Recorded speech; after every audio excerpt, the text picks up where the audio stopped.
The second cognitive theory we're going to look at is the gender schema theory. And if we look on the specification, it just states you need to know the cognitive explanation of gender, the gender schema theory. So what is a schema? Well, a schema is an organised cluster of information. It can otherwise be referred to as a cognitive framework which helps us understand and interpret information. So what is a gender schema?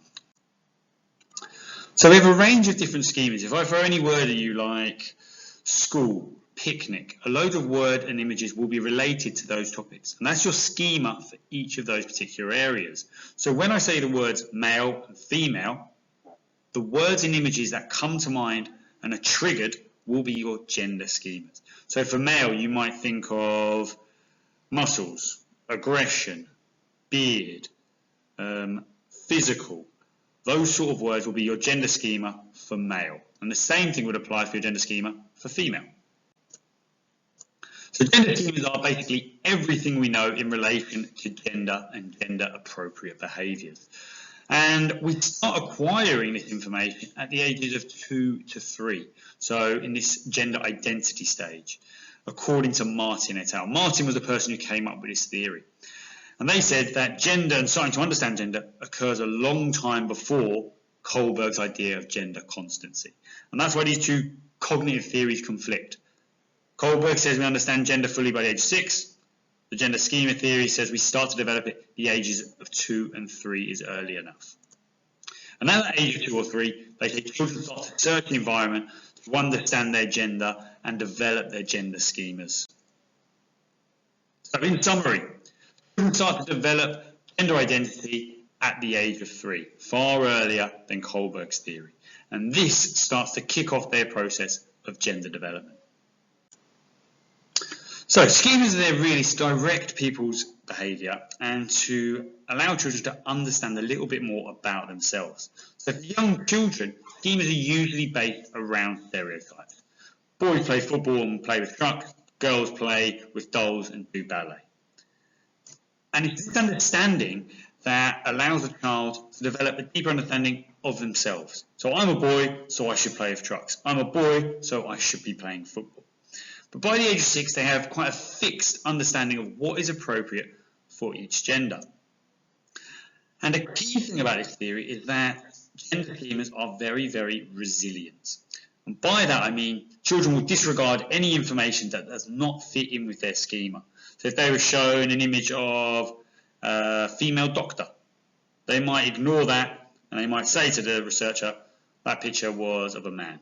Because that's what they expect men to be doing. They expect men to be the doctors. So the resilience of gender schemas is really important for what children remember.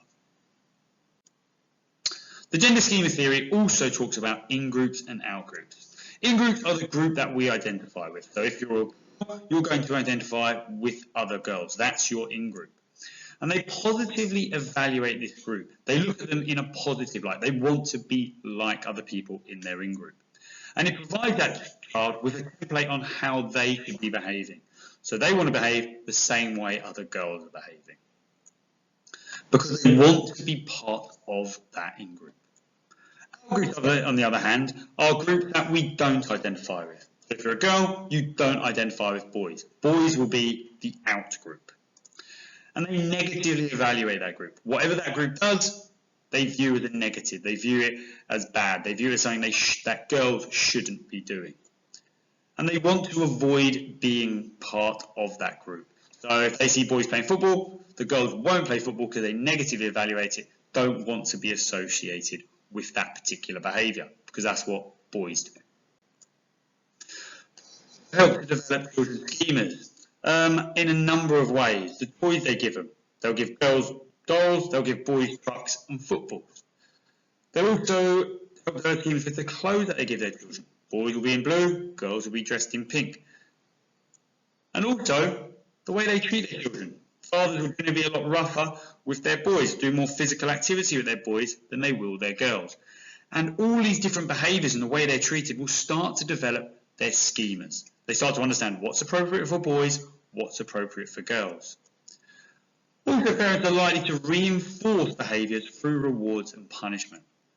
So they will reward behaviour that's gender appropriate, and they'll punish behaviours that are gender inappropriate.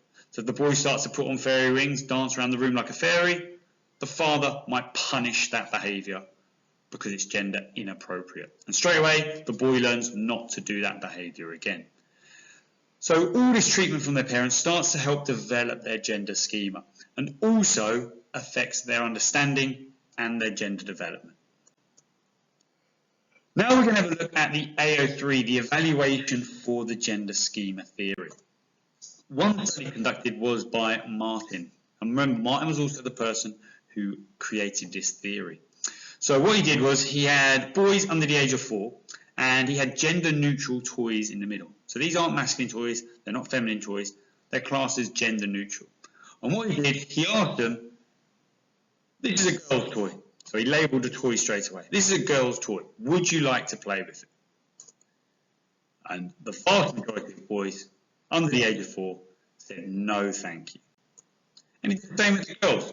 Had under 4-year-old girls, gender neutral toys.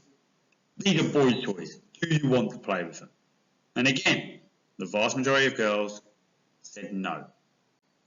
So what conclusions can we draw from this study? Well, it tells us that there's no signs of children being in gender stability or the gender constancy stage, but they show a strong stereotype for what boys and girls are permitted to do, what toys they should be playing with. They have this strong understanding, these stereotypes about the behaviours and toys they should be playing with for their gender. Supports this idea of the in-group theory. They negatively evaluated those toys because they were girl or boy toys and didn't want to play with them because of that. But again, you've got methodological issues with this study. It was an observation study. It is a lab study, so you could bring in an evaluation paragraph based on these points. So we're now going to have a look at a study to support the idea that gender schemas are resilient. And Martin and Halverson again conducted this study. They had a group of 4 to 9-year-olds and asked them to recall photos. So they give them a photo. Some would be gender consistent photos, so a female nurse. Some would be gender inconsistent, so it might be a male nurse. So they're not consistent or they are consistent with that gender.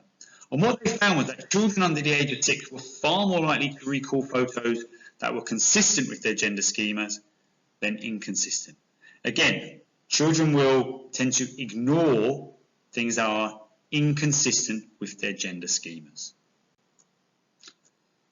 So how does this support the theory? Well, it shows us that children absorb information more about their in-groups than they do out-groups. But again, this might just be due to simple conditioning. The fact that they recall more male firefighters than female firefighters might just be the fact that that's what happens in the real world. There are more male firefighters. So when they're shown a picture of a female firefighter, they remember that information as a male firefighter because that's usually what they see in the real world. So it might not have anything to do with the gender schema, it might just be a result of conditioning and seeing that over and over again in the real world.